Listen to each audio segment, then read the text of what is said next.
Good morning. Myself Dr. Manisha, Assistant Professor, Faculty of Physiotherapy Department in RPIIT Technical and Medical Campus, Karnal. Welcome to our YouTube channel in RPIIT Academics. If you like the content of this channel, please like, share and subscribe. Uh, Today I discuss about the NCV. NCV it means nerve conduction velocity.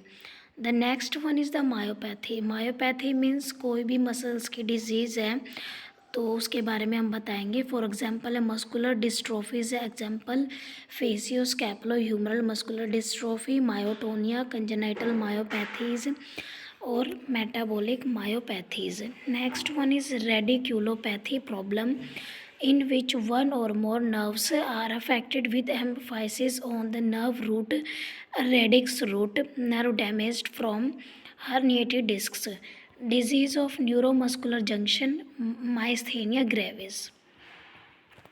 Next है nerve conduction study का procedure. Description of the procedure. First of all electrode. Skin जो है electrodes को place करने से पहले हम skin को अच्छे से क्लीन कर लेंगे. फिर उसके बाद हम इलेक्ट्रोड्स को स्किन के ऊपर टेप कर देंगे और फिर हम स्टिमुलस देंगे. स्मॉल स्टिमुलस जो है अप्लाइड करेंगे electric current that activate nerves. उसके बाद हमारा जो है ग्राफ बनेगा. करंट जो करंट अंदर फ्लो करेगा तो उससे ग्राफ बनेगा. द इलेक्ट्रोड्स जो है will measure the current that travels down the nerve pathway. तो जो ये ग्राफ है इसी से ही हम आइडिया लगाते हैं कि जो नर्व का कितना एक्सटेंट हमारा डैमेज हुआ है. जो एनसीवी मशीन होती है वो हमारी एक इलेक्ट्रिकल ही मशीन होती है. इसके अंदर हमारे इलेक्ट्रोड्स होते हैं जो हम एक मसल बेली ओरिजिन पे रखते हैं और एक इंसर्शन पे हम रखते हैं. तो और फिर हम स्टिमुलस देते हैं और एक ग्राफ बनता है जिससे हमारे को पता चल जाता है. जो ग्राफ निकलता है उसमें हम देखते हैं कि भाई कितना जो है नर्व का जो एक्सटेंट हमारा डैमेज हुआ है. If description of the procedure. If damaged, अगर वहाँ पे कोई डैमेज्ड है तो नर्व डैमेज्ड करंट जो है will be slower and weaker. अगर वहाँ पर कोई डैमेज्ड होएगा तो करंट जो है वो बहुत ही स्लो और वीक होएगा. और टाइम जो होगा टाइम टेकन प्रोसीजर जो होएगा वो 30 से 90 मिनट्स का होएगा हमारा.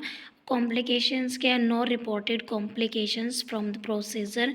Expect feeling discomfort from electrical current but not painful. इसमें जो हम स्टिमुलस पेशेंट को देते हैं वो पेनफुल नहीं होता है. इम्पोर्टेंट पॉइंट्स क्या होते हैं हमारे अबाउट एनसीएस के. This test is not invasive, no contraindication to the procedure, but if there is an artificial pacemaker appropriate precautions should be taken. Anesthesia is not used for this procedure. No special post-procedure precautions. The test is sometimes combined with electromyography. जो ये test होता है ना electromyography क्या होता है हमारे इसमें हम मसल्स चेक करते हैं कि मसल्स में तो कोई डैमेज नहीं हुआ है. एनसीवी में हम नर्व का पता करते हैं और ईएमजी से हम मसल्स का पता करते हैं. तो कभी कभी हम इसको क्या कंबाइन भी कर लेते हैं इलेक्ट्रोमायोग्राफी के साथ. तो कंपोनेंट्स क्या होते हैं हमारे एनसीएस के. एनसीएस जो है consist of the following components.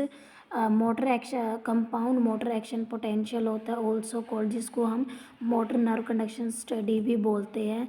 Sensory nerve action potential जिसको हम सेंसरी नर्व कंडक्शन स्टडी भी बोलते हैं. इसके अंदर हमारी क्या है एक एफ वेव स्टडी होती है, एच रिफ्लेक्स स्टडी होती है और ए एक्सोन वेव स्टडी होती है, ब्लिंक रिफ्लेक्स स्टडी और डायरेक्ट फेशियल नर्व स्टडी होती है.